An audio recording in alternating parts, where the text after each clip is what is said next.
Hi friends, ఈరోజు నేను మీకు చూపించబోయే రెసిపీ ముక్కల పులుసు లేదా దప్పడం. దీంట్లో ఇది కొంచెం స్వీట్గా ఉంటుంది. అన్ని శుభకార్యాల్లో కూడా చేస్తూ ఉంటారు. ఉండడం వల్ల నాకు ఇక్కడ దొరికిన అవైలబిలిటీ ఉన్న వెజిటబుల్ అది.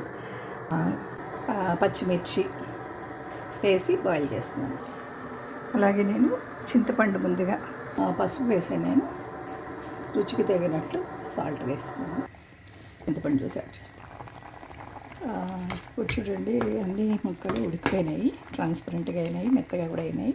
ఇప్పుడు నేను చింతపండు జ్యూస్ యాడ్ చేస్తాను. దీనికి అలాగే బెల్లం కూడా యాడ్ చేస్తాను.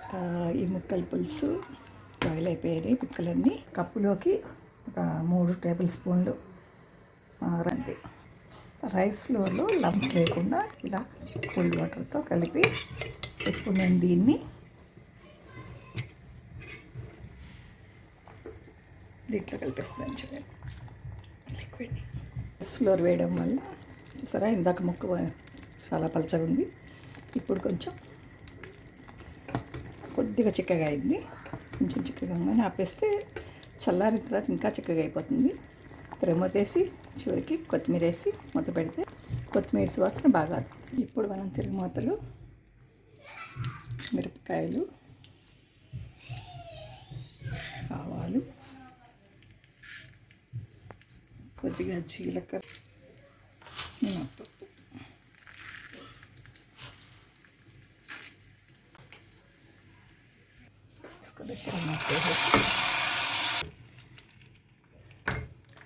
మూత పెట్టడమేనండి. మూత పెట్టేస్తే మీకు ఆ గుమ్మ అండి ముక్కల పులుసు లేదా దప్పడం లేదా స్వీట్ పులుసు. స్వీట్ వేస్తా కాబట్టి స్వీట్ పులుసు అంటారు పిల్లలు. ఈజీ అంటే చేయడం.